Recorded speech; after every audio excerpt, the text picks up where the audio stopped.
السلام علیکم ورحمۃ اللہ۔ ایک مرتبہ پھر آپ کو آثار قیامت میں خوش آمدید کہتا ہوں۔ ناظرین کرام، رسول کریم صلی اللہ علیہ وآلہ وسلم کا ارشاد گرامی ہے کہ قیامت قریب آنے کی ایک علامت یہ بھی ہے کہ اولاد اپنی ماں کے ساتھ نوکرانیوں جیسا برتاؤ کرنے لگے گی اور اس پر اس طرح حکم چلائے گی جس طرح ایک مالکہ اپنی زر خرید لونڈی پر حکم چلاتی ہے یا کوئی مالک اپنی لونڈی پر حکم چلاتا ہے۔ معاشرے میں بے حسی جس طرح پروان چڑھ رہی ہے اور دوسرے رشتوں کی طرح ماں کے مقدس رشتے کو بھی جس طرح پامال کیا جا رہا ہے، اس تناظر میں دیکھا جائے تو قیامت اب دور کی بات نہیں لگتی، کیونکہ ماں ایک ایسی مقدس ہستی اور ایک ایسا کردار ہے جس کی محبت کو مثال بنا کر ہمارے رب نے ہم سے اپنی محبت کی شدت کو بیان فرمایا ہے۔ جب پروردگار نے چاہا کہ اپنی مخلوق کو بتائے کہ وہ ان سے کتنی محبت کرتا ہے تو فرمایا، اے لوگوں، میں تمہیں تمہاری ماں سے 70 گنا زیادہ محبت کرتا ہوں۔ ماں کو اللہ تعالیٰ نے، کہنے والے کہتے ہیں کہ نہ جانے کس مٹی سے بنایا ہے کہ ماں کسی بچے کو روتا نہیں دیکھ سکتی، اس کو سینے سے لگا لیتی ہے۔ ماں کا رشتہ تخلیق کا رشتہ ہے، ایک ایسا رشتہ جس کی بدولت یہ جہاں قائم و دائم ہے، مگر آج کائنات کے اسی بنیادی رشتے کی حرمت اس طرح پامال کی جا رہی ہے کہ ہمیں اس دنیا میں لانے والی اور نہ جانے کتنی تکلیفیں اٹھا کر ہماری پرورش کرنے والی ماں کے لیے ہمارے پاس وقت نہیں ہے۔ ماں بظاہر تو ایک چھوٹا سا لفظ ہے، مگر اس لفظ میں جتنی مٹھاس ہے کسی دوسرے لفظ میں نہیں۔ کتنی آیات، کتنے واقعات اور کتنے معجزات اس ایک لفظ سے منسوب ہیں۔ تورات، زبور، انجیل، ہر آسمانی کتاب اس لفظ کی سچائی کی گواہی دیتی ہے۔ قرآن مجید میں ماں پر کوئی مکمل سورہ تو موجود نہیں، مگر ماں کا مختصر سا ذکر بھی حیران کر دینے والا ہے۔ سورہ قصص کی 7ویں آیت میں ارشاد ہوتا ہے، وَأَوْحَيْنَا إِلَىٰ أُمِّ مُوسَىٰ، اور ہم نے موسیٰ کی والدہ پر وحی نازل کی۔ ماں کتنی عظیم ہے کہ 1,24,000 انبیاء کرام پر وحی کرنے والا ماں پر بھی وحی کرتا ہے۔ موسیٰ علیہ السلام جب کوہ طور پر تشریف لے جاتے تھے تو ان کی والدہ انہیں دعائیں دے کر رخصت کرتی تھی۔ جب آپ علیہ السلام کی والدہ انتقال فرما گئیں اور آپ کوہ طور تشریف لے جانے لگے تو غیب سے آواز آئی، اے موسیٰ سنبھل کر، اب تمہیں دعائیں دینے والی ماں اس دنیا میں نہیں رہی۔ ماں کے مقام اور مرتبے کا اندازہ سنن ابن ماجہ میں موجود آپ اس حدیث سے بخوبی لگا سکتے ہیں، جس میں آقا کریم صلی اللہ علیہ وآلہ وسلم ارشاد فرماتے ہیں، الجنت تحت اقدام الامہات، ماؤں کے قدموں تلے جنت ہے۔ ماں کی قدر تو ناظرین کرام ان لوگوں سے پوچھے جن کی مائیں نہیں ہیں۔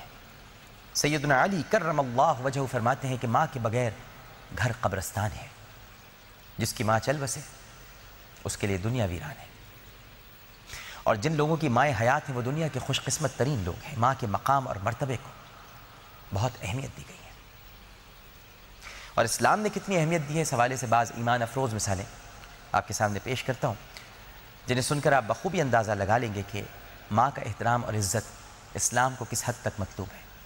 امام غزالی علیہ رحمہ احیاء العلوم میں یہ حدیث بیان کرتے ہیں کہ ایک صحابی نبی کریم صلی اللہ علیہ وآلہ وسلم کی خدمت میں حاضر ہوئے اور عرض کیا، یا رسول اللہ صلی اللہ علیہ وآلہ وسلم، مجھے جہاد کی خواہش ہے مگر طاقت نہیں رکھتا، یعنی ہتھیار اور سواری نہیں ہے۔ نبی کریم صلی اللہ علیہ وآلہ وسلم نے ان سے دریافت کیا، کیا تمہارے والدین میں سے کوئی زندہ ہے؟ انہوں نے جواب دیا، یا رسول اللہ صلی اللہ علیہ وآلہ وسلم، میری والدہ زندہ ہے۔ آپ صلی اللہ علیہ وآلہ وسلم نے ارشاد فرمایا، تم ان سے بہتر سلوک کرو، ان کی خدمت کی بدولت تم حج اور عمرہ اور جہاد کے ثواب کے مستحق ٹھہرو گے۔ ناظرین، یہ ماں بھی کائنات کی ایک عجیب ہی ہستی ہے جو کبھی اپنے لیے جیتی ہی نہیں۔ انسان اس دنیا میں شاید ہر کسی کا احسان اتار سکتا ہے، مگر ماں کا احسان وہ زندگی بھر نہیں اتار سکتا۔ بچپن میں ہم اپنی ماں کو کتنا تنگ کرتے ہیں، وہ تمام رات جاگتی ہے تاکہ ہم میٹھی نیند کے مزے لوٹ سکیں۔ وہ خود بھوکی رہتی ہے مگر یہ برداشت نہیں کر سکتی کہ اس کا بچہ ایک وقت بھی بھوکا رہے۔ ہم اس سے کوئی بات 100 مرتبہ بھی پوچھیں تو وہ پیار اور محبت کے ساتھ ہماری ہر بات کا جواب دیتی ہے، جبکہ ہم 1 برس کے ہوتے ہیں تو ہمیں دودھ پلاتی ہے اور نہلاتی دھلاتی ہے، اور ہم اس کا صلہ تمام رات رو رو کر اسے جگا کر دیتے ہیں۔ جب ہم 2 برس کے ہوتے ہیں تو وہ انگلی پکڑ کر ہمیں چلنا سکھاتی ہے اور ہم اس کے بدلے ہاتھ چھڑا کر بھاگتے ہیں۔ جب ہم 3 برس کے ہوتے ہیں تو ہمارے لیے پسندیدہ کھانے تیار کرتی ہے اور ہم اس کا صلہ اسے پلیٹ زمین پر پٹک کر دیتے ہیں۔ جب ہم 4 برس کے ہوتے ہیں تو وہ ہمیں ڈرائنگ کے لیے رنگین پینسلز کا سیٹ لا کر دیتی ہے اور ہم اس سے گھر کی دیواریں رنگ دیتے ہیں۔ جب ہم 5 برس کے ہوتے ہیں تو ہمیں خوشنما کپڑے پہنا کر کھیلنے کے لیے بھیجتی ہے اور ہم ان کپڑوں کو مٹی میں لتھیڑ دیتے ہیں۔ جب ہم 6 برس کے ہوتے ہیں تو ہمیں اسکول میں داخل کرانے لے جاتی ہے اور ہم اس کے بدلے چیخ چیخ کر آسمان سر پر اٹھا لیتے ہیں کہ میں اسکول نہیں جاؤں گا یا نہیں جاؤں گی۔ جب ہم 7 برس کے ہوتے ہیں تو ہمیں فٹ بال لا کر دیتی ہے، گیند لا کر دیتی ہے اور ہم اس فٹ بال کو یا گیند کو پڑوس کے مکان میں پھینک کر اسے باتیں سناتے ہیں۔ جب ہم 8 برس کے ہوتے ہیں تو ہمیں آئس کریم دلاتی ہے اور ہم اسے زمین پر گرا کر اسے نئی آئس کریم دلانے کا مطالبہ کر دیتے ہیں۔ جب ہم 9 برس کے ہوتے ہیں تو ہمیں عربی قاعدہ پڑھنے کو دیتی ہے اور ہم اسی قاعدے سے جی چراتے ہیں۔ جب ہم 10 برس کے ہوتے ہیں تو ہمیں تقریبات میں لے کر جاتی ہے اور ہم اپنی حرکتوں سے اسے وہاں سب کے سامنے شرمندہ کرتے ہیں۔ جب ہم 11 برس کے ہوتے ہیں تو ہمیں ہمارے دوستوں کو بلاتی ہے اور ان کے درمیان ہمیں سیر کرانے لے جاتی ہے اور ہم دوستوں میں مشغول ہو کر اسے بھول جاتے ہیں۔ جب ہم 12 برس کے ہوتے ہیں تو ہمیں ٹیلی ویژن پر الٹے سیدھے پروگرام دیکھنے سے منع کرتی ہے اور ہم اس انتظار میں رہتے ہیں کہ وہ کب ادھر ادھر ہو اور ہم اپنے پسندیدہ پروگرام دیکھیں۔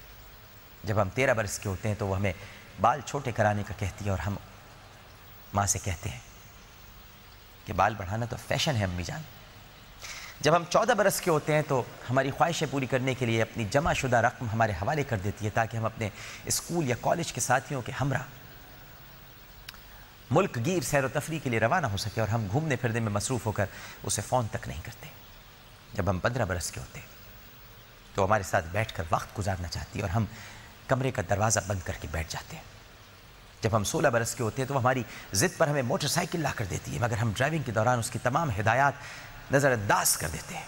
جب ہم 17 برس کے ہوتے ہیں تو وہ چاہتی ہے کہ ہم تھوڑا وقت ان کے ساتھ اور ماں کے ملنے جلنے والوں میں بھی گزاریں مگر ہمیں اپنے دوستوں سے ہی فرصت نہیں ملتی۔ جب ہم 18 برس کے ہوتے ہیں تو وہ ہمیں امتحانات کی تیاری کا کہتی ہے اور ہم تمام رات خواب خرگوش کے مزے لوٹتے رہتے ہیں۔ جب ہم 19 برس کے ہوتے ہیں تو وہ ہماری گریجویشن کے لیے اچھے ٹیوٹر کا انتظام کرتی ہے مگر ہم پورا وقت اسٹڈی کو نہیں دیتے۔ جب ہم 20 برس کے ہوتے ہیں تو ہمیں ایسے ویسے دوستوں میں وہ اٹھنے بیٹھنے سے منع کرتی ہے اور جواب میں ہم کہتے ہیں کہ اماں جی اپنے کام سے کام رکھیے۔ جب ہم 21 برس کے ہوتے ہیں تو وہ ہمارے مستقبل کے لیے کئی مشورے دیتی ہے اور ہم کہتے ہیں کہ میں ویسا نہیں بننا چاہتا جیسا آپ چاہتی ہو۔ جب ہم 22 برس کے ہوتے ہیں تو گریجویشن کی تکمیل پر وہ ہمیں سینے سے لگاتی ہے اور ہم اس سے قیمتی تحفہ طلب کرتے ہیں۔ جب ہم 23 برس کے ہوتے ہیں تو وہ ہمارے گھر کے کمرے کو نئے فرنیچر سے آراستہ کرتی ہے اور ہم کہتے ہیں کہ میرے دوست اس فرنیچر کو گھٹیا کہہ رہے تھے۔ جب ہم 24 برس کے ہوتے ہیں تو وہ ہماری نسبت طے کرتی ہے اور ہم اپنی پسند پر اڑ جاتے ہیں۔ اور جب ہم 25 برس کے ہوتے ہیں تو وہ ہماری شادی کی تیاریاں کرتی ہے اور کہتی ہے کہ شادی کے بعد مجھے بھول نہ جانا اور ہم شادی کے بعد اسے گھاس تک نہیں ڈالتے۔ جب ہم 30 برس کے ہوتے ہیں تو وہ ہم سے پوتا پوتی کی خواہش کا اظہار کرتی ہے اور ہم کہتے ہیں کہ زمانہ بدل گیا ہے، یہ فیملی پلاننگ کا دور ہے۔ جب ہم 40 برس کے ہوتے ہیں تو ہم سے کسی قریبی رشتہ دار کی تقریب میں ہمارے ساتھ جانے کی خواہش ظاہر کرتی ہے اور ہم کہتے ہیں کہ میرے پاس وقت نہیں ہے امی۔ جب ہم 50 برس کے ہوتے ہیں تو وہ بیمار پڑ جاتی ہے اور اسے ہماری ضرورت ہوتی ہے اور ہم کہتے ہیں یہ تو ہم پر بوجھ بن گئی ہے۔ اور ایک دن آتا ہے کہ بالآخر اس عظیم ہستی کی موت واقع ہو جاتی ہے جسے ہم ماں کہتے ہیں۔ پھر ہمیں احساس ہوتا ہے کہ ہم کس قدر قیمتی ہستی سے محروم ہو چکے ہیں مگر تب تک بہت دیر ہو چکی ہوتی ہے۔ کیا یہ بات کسی قیامت سے کم ہے کہ ہمیں جنم دینے والی اور نہ جانے کتنی تکالیف اٹھا کر ہمیں پروان چڑھانے والی ماں کے لیے ہمارے پاس وقت نہیں ہے؟ آج دنیا کی گہما گہمی میں ہم نے اپنی سب سے مخلص ترین اور قیمتی ہستی کو فراموش کر دیا ہے۔